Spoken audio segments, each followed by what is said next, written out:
Hi hello welcome to air kitchen. நான் உங்கள் chef Suganthan. சீரக சம்பா அரிசி வச்சு காளான் பிரியாணி ரொம்ப சுவையாகவும் அதே நேரத்தில் ரொம்ப சுலபமாகவும் எப்படி பண்ணலாம் அப்படிங்கிறத பார்த்துடலாம். இந்த சேனலை நீங்கள் முதல்ல பார்க்குறவங்களா இருந்தீங்கன்னா சேனலை மறக்காமல் சப்ஸ்கிரைப் பண்ணிக்கோங்க. அதே நேரத்தில் அந்த பெல் ஐக்கானையும் கிளிக் பண்ணிக்கோங்க. அப்போ தான் நான் போடுற இந்த மாதிரி இன்ட்ரெஸ்டிங்கான ரெசிபி உங்களுக்கு கிடைக்கும். வீடியோவை ஸ்கிப் பண்ணாமல் பாருங்கள். அப்போ தான் நான் சொல்கிற ரெசிபி உங்களுக்கு முழுமையாக புரியும். நீங்கள் வீடியோவை ஸ்கிப் பண்ணீங்கன்னா ரெசிபி மிஸ் ஆக வாய்ப்பு இருக்குது. வீடியோக்குள்ளே போயிடலாம். Let start. சீரக சம்பா அரிசி 250 கிராம் 2 டைம் நல்லா கழுவிட்டு 3வது டைமாக தண்ணி ஊற்றி இந்த மாதிரி 1 மணி நேரம் ஊற வச்சுருங்க.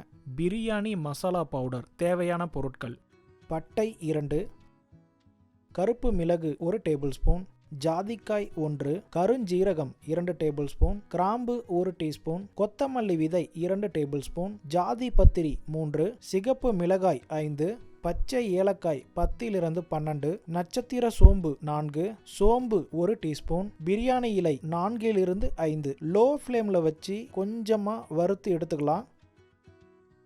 ஒரு பிளேட்டில் மாற்றி வச்சுருங்க. கொஞ்சமாக சூடு ஆறுனதுக்கப்புறம் இந்த மாதிரி ஃபைனாக ஒரு பவுடர் பண்ணி எடுத்து தனியாக வச்சுக்கோங்க.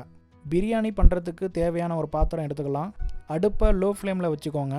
நெய் 2 டேபிள் ஸ்பூன், பட்டை 2, ஜாதி பத்திரி 1, நட்சத்திர சோம்பு 2, கிராம்பு 8, பச்சை ஏலக்காய் 4, 3 பச்சை மிளகாய் இந்த மாதிரி 2ஆக கீறி வச்சுருக்கேன், அதை போட்டுக்கலாம். 2 வெங்காயத்தை இந்த மாதிரி தின்னாக ஸ்லைஸ் பண்ணி வச்சுருக்கேன், அதையும் சேர்த்துக்கலாம். அடுப்பை மீடியம் ஃப்ளேமுக்கு மாற்றிக்கோங்க.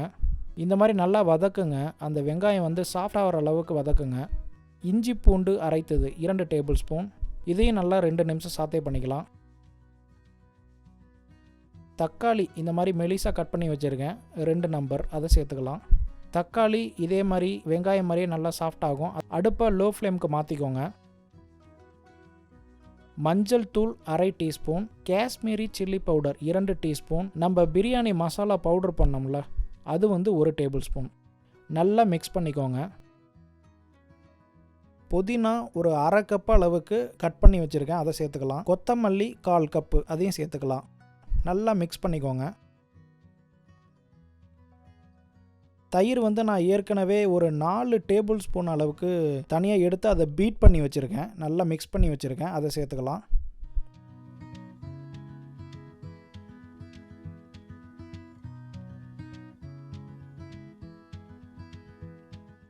காளான் 200 கிராம் அளவுக்கு காளான் ஏற்கனவே கட் பண்ணி நல்லா கழுவி வச்சுருக்கேன், அதை சேர்த்துக்கலாம்.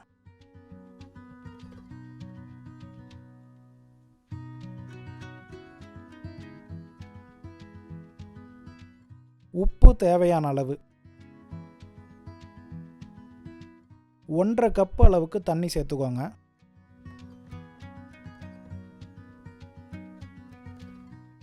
அடுப்பை மீடியம் ஃப்ளேமுக்கு மாற்றிக்கோங்க. தண்ணி நல்லா கொதிக்கிற அளவுக்கு பாயில் பண்ணுங்கள். நம்ம ஏற்கனவே ஊற வச்சு வச்சுருக்க அரிசியை இதோட சேர்த்துக்கலாம். நம்ம 1 கப்பு அரிசி போட்டிருக்கோம், 1/2 கப்பு தண்ணி ஊற்றணும். 1க்கு 1/2 அப்படிங்கிற அளவு.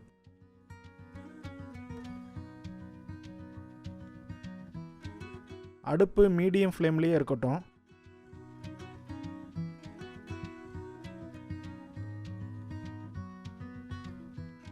ரைஸை அப்பப்போ இந்த மாதிரி கிண்டி விடுங்க. இது கொஞ்சம் திக்காகும். நீங்கள் நல்லா கிண்டும் போதே உங்களுக்கே தெரியும், நல்லா கொஞ்சம் கெட்டியாகுது அப்படிங்கிறது உங்களுக்கு தெரியும். எல்லா பக்கமும் சமமாக இருக்கிற மாதிரி அழுத்தி விட்டுக்கோங்க. அடுப்பை இப்போ லோ ஃப்ளேமுக்கு மாற்றிக்கோங்க.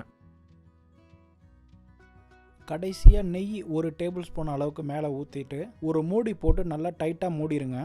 தோசைக்கல்லை எடுத்து கொஞ்சமாக சூடுபடுத்திட்டு நம்ம பிரியாணி தூக்கி தோசைக்கல் மேலே வச்சு 12 - 15 நிமிஷம் லோ ஃப்ளேமில் தம் குக் பண்ணுங்கள். பிரியாணி அருமையாக வந்திருக்குது. இங்கே பாருங்கள், எந்த அளவு நல்லா வந்திருக்குன்னு நீங்களே பாருங்கள்.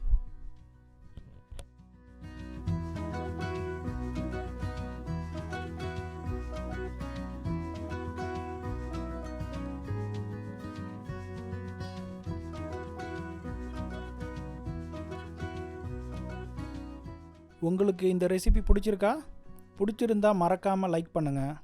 நம்ம சேனலை முதல்ல நீங்கள் பார்க்குறவங்களா இருந்தீங்கன்னா சேனலை மறக்காமல் சப்ஸ்கிரைப் பண்ணிக்கோங்க. அதே நேரத்தில் அந்த பெல் ஐக்கானையும் கிளிக் பண்ணிக்கோங்க. அப்போ தான் நான் கொடுக்குற இந்த மாதிரி இன்ட்ரெஸ்டிங்கான ரெசிபி உங்களுக்கு கிடைக்கும். மீண்டும் உங்களை அடுத்த வீடியோவில் சந்திக்கிறேன். அதுவரை உங்களிடமிருந்து விடைபெறுவது உங்கள் செஃப் சுகந்தன்.